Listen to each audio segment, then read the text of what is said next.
बहुत बहुत शुक्रिया, बहुत बहुत धन्यवाद दिल की गहराई से। मंच पर आसीन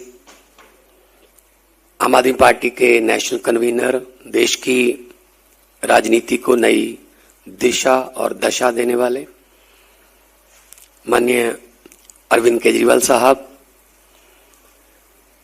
और दिल्ली में उनके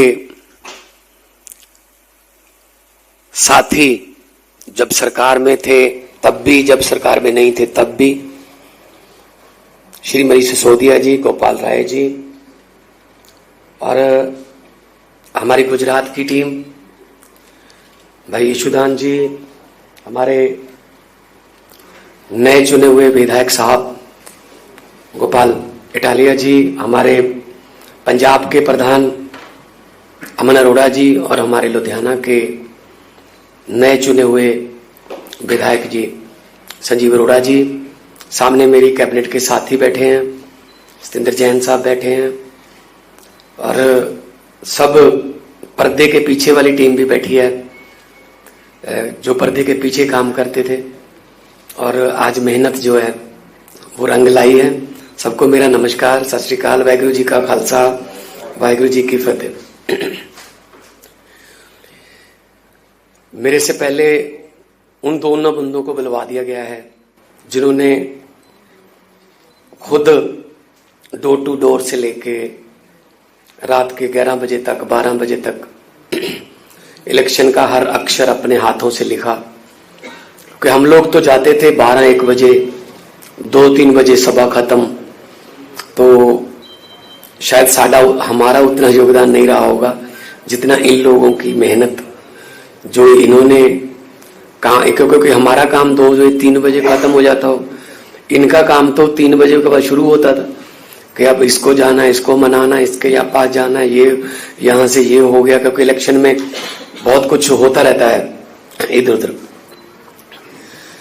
लेकिन जब रुझान आने शुरू हुए और पंजाब और गुजरात से पहला राउंड, दूसरा राउंड, तीसरा राउंड जब आगे बढ़ते गए तो लगा कि है ऊपर वाला जो कुछ ना कुछ तो अपना कमाल दिखा रहा है, कुदरत कमाल दिखाती है। और ऐसे हालात में जब सारी पार्टियां इकट्ठी हो जाएं, सारा पैसा इकट्ठा हो जाए, सब कुछ सिस्टम एक आप वर्सेस ऑल हो जाए, तब उस ऐसे हालात में जीतना बहुत बड़ी बात है। मैं मुबारकबाद दूंगा अरविंद जी को कि उन्होंने न थकते हैं न अकते हैं। जब भी पंजाब में आना है पंजाब में, गुजरात जाना है गुजरात में, तो कोई रोड शो में ये नहीं देखते कि टेम्परेचर कितना है, वरना ज्यादातर नेता जो है ना वो टेम्परेचर पूछकर उसके बाद बाहर निकलते हैं। How much is the temperature? Is 42। Oh my god, it's too hot, no no no. वो वाला काम हमारे में नहीं है।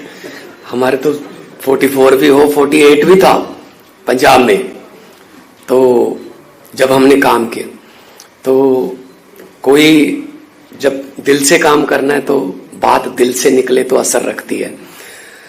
तो ये मेहनत है, और मेहनत का जब फल मिलता है तो उसके लड्डू तो फिर सौरभ भाई बहुत ही स्वाद होते हैं। तो गोपाल इटालिया जी ने जो कहा कि हम आम घरों से निकले हुए हैं, सभी आम घरों से ही निकले हैं, और इतने इतने बड़े पद कभी सोचा नहीं था कि भारत की, देश की सबसे बड़ी पंचायत कही जाने वाली लोकसभा में भी जाएंगे, 2-2 बार जाएंगे, राज्यसभा में भी जाएंगे, और मंत्री बन जाएंगे, मुख्यमंत्री बन जाएंगे। वरना हमें कौन, वो जो सेक्टर 2 या 4 जो इनके घर हैं चंडीगढ़ में, हमें तो जाने नहीं देते थे वहां। कहते बस यही दुनिया खत्म है, चलो चलो शाबाश पीछे हो जाओ। तो उन सेक्टरों में, उन घरों में अगर कोई लेके जा सकता है तो आम आदमी पार्टी लेके जा सकती है, वरना जिला प्रधान भी नहीं बनाते जी।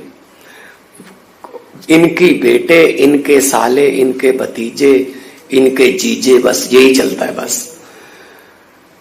तो अब जो है ये धारणा टूटी है, आम आदमी पार्टी ने ये एक नई दिशा और दशा दी है। अब सबको यकीन हो गया कि मैं भी लड़ सकता हूं और मैं भी जीत सकता हूं। गोपाल भाई ने बताया नहीं, मैं बता देता हूं। ये गुजरात पुलिस में सिपाही रहे हैं और एक बार हम ट्रैवल कर रहे थे तब इन्होंने बताया था, एक सिपाही से एक विधायक तक का सफर छोटी मोटी बात नहीं है। तो वहां से इस्तीफा दिया इन्होंने सरकारी नौकरी से। बहुत से हमारे साथी ऐसे हैं जो, चीमा साहब बैठे हैं, बड़े फेमस वकील रहे हैं, आज वित्त मंत्री हैं पंजाब के, और राखी बिरला बैठी हैं, बहन हमारी वो पत्रकार थी, जब रामलीला ग्राउंड में कवर करने आई थी वहीं रह गई बस कि ये ज्यादा अच्छा प्लेटफॉर्म है। तो आज जो राजनीति में इन्होंने अचीव किया, कमाल है। तो थोड़ा थोड़ा तो एफर्ट तो करनी पड़ती है ऐसे तो, वरना राजनीति को हमारे यहाँ ये कहते हैं कि पैसे वालों का खेल है, ये तो गुंडों का खेल है। लेकिन ये धारणा बदल दी है अरविंद जी ने।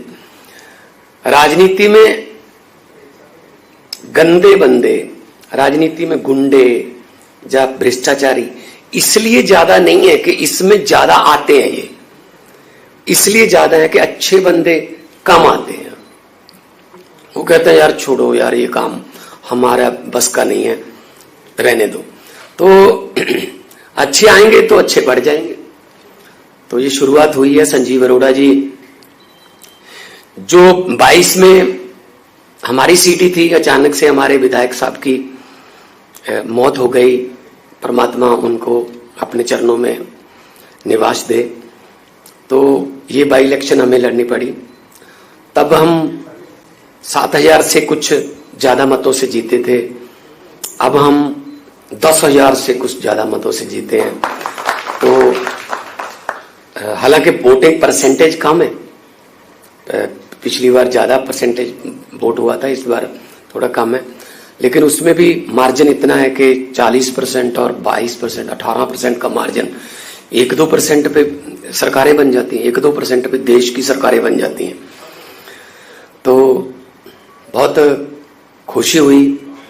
पहले तो सब मीडिया वाले साथी जो हैं उनका बहुत बहुत धन्यवाद, आप आए। ये जो यहाँ आप आए हैं ना, इसका नाम है कपूरथला हाउस। ये कपूरथला के राजा का महल था। एक इधर है फरीदकोट हाउस, वो फरीदकोट के राजा का था। एक पटियाला हाउस है जो कोट बना हुआ है, वो पटियाला के राजा का था। एक नाभा हाउस भी है, वो नाभा के राजा का था। यहाँ हमें कौन आने देता था जी, तो राजाओं के महल थे। तो आज अगर हम कपूरथला हाउस में हैं तो सिर्फ पब्लिक की वजह से, संविधान की वजह से और एक अच्छी सोच की वजह से हम हैं। हमारी टीम है, हम मिलके काम करते हैं। जरूरी नहीं है हर रोज विराट कोहली सेंचुरी लगाए, कई बार विराट 0 पे आउट हो जाता है, लेकिन कोई ना कोई और बंदा जो है वो उस दिन काम कर देता है। लेकिन टीम वर्क है ये, तो एक टीम के रूप में काम करते रहेंगे। और परिवार है हमारा एक छोटा सा, और परिवार में जो भी फैसले होते हैं, हमारे लानेदार, जो पंजाबी में लानेदार बोलते हैं परिवार के मुखिया को, वो अरविंद केजरीवाल जी हैं। तो जो लानेदार, जो परिवार के मुखिया फैसला लेते हैं, वो अपने घर को बचाने के लिए लेते हैं, अपने घर को और बड़ा करने के लिए लेते हैं। कोई भी परिवार का मुखिया अपने परिवार को बिखेरने के लिए फैसले नहीं लेता कि मेरा परिवार बिखर जाए, जब मेरे बच्चे फ्लॉप हो जाएं। तो हम छोटे बड़े भाई हैं और बड़ा अच्छा लगा। गुप्ता जी बैठे हैं, हमारे एमएलए साहब बैठे हैं, हमारी टीम पूरी बैठी है। तो सबको बहुत बहुत मुबारक हो, और अपनी अपनी जगह पे जिसने जो मेहनत की है उसका सलाम करता हूँ, उसका सजदा करता हूँ। और यही कहूँगा कि एक शेर है कि हमारी नजर तो मंजिल पर रहती है इन आंखों ने कभी मील का पत्थर नहीं देखा। तो मील का पत्थर तो वो देखते हैं जिन्होंने आगे 1 और किलोमीटर जाना है, लेकिन हमारी नजर मंजिल पे है। और मंजिल क्या है कि जब भारत देश जो है वो असली आजादी जो उसको एंजॉय करे। भगत सिंह जी को कभी भी ये चिंता नहीं थी, जब वो इनकलाब की लड़ाई लड़ रहे थे, कभी भी ये चिंता नहीं थी कि देश आजाद होगा या ना। कहते आजादी तो आएगी, लेकिन उनको एक बात का डर था कि आजादी के बाद देश कौन से हाथों में जाएगा, कहीं ये ना हो कि वो अंग्रेज चले जाएं, काले अंग्रेज आ जाएं। और उनका डर जो है वो सही भी साबित हुआ। 75 साल हो गए आजाद हुए, 75 साल से ज्यादा ही हो गए आजाद हुए। अमेरिका वाले मंगल ग्रह पे प्लाट काट रहे हैं और हमारे यहाँ सीवरेज के ढक्कन पूरे नहीं हो रहे भाई साहब। अभी वहीं खड़े हैं, सीवरेज का ढक्कन, टोबा, छप्पड़, और वहीं रुके हुए हैं भाई, क्योंकि उन्होंने काम किया ही नहीं कभी। अभी बात होने लगी है एजुकेशन की, हेल्थ की, बिजली की, इंफ्रास्ट्रक्चर की, नहीं तो इससे पहले तो बात ही नहीं होती थी। ये तो अरविंद केजरीवाल जी ने उनके मैनिफेस्टो बदले हैं, वरना कहां स्कूलों की बात करते थे, कहां ये अस्पतालों की बात करते थे। ऐसे चल रहा था, 5 साल तू, 5 साल मैं, अगर तू आ गया तो मुझे कुछ मत कहना, अगर मैं आ गया मैं तुझे कुछ नहीं कहूंगा। ये चल रहा था बस, नूरा कुश्ती। तो हमारे जितने भी एमएलए साहबान हैं, चाहे वो गुजरात में हैं, चाहे गोवा में हैं, चाहे वो दिल्ली में हैं, पंजाब में हैं, राज्यसभा के मेंबर साहब हैं, हमारे एमपी साहब हैं लोकसभा के, सबको बहुत बहुत मुबारक। और मैं चाहूंगा कि हम एक टीम के रूप में काम करते रहें और आगे बढ़ते रहें और हमारे देश की सेवा करते रहें। और भगत सिंह का एक आखिरी शेर मैं सुना के अपनी जगह लूंगा।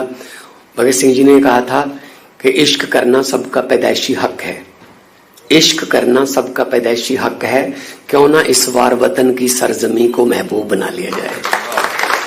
तो वतन की सरजमी को महबूब बनाते हैं और तरक्की करेंगे और अपना योगदान हम जितना भी हो सकता है वो इसमें डालते रहेंगे। बहुत बहुत धन्यवाद, बहुत बहुत धन्यवाद।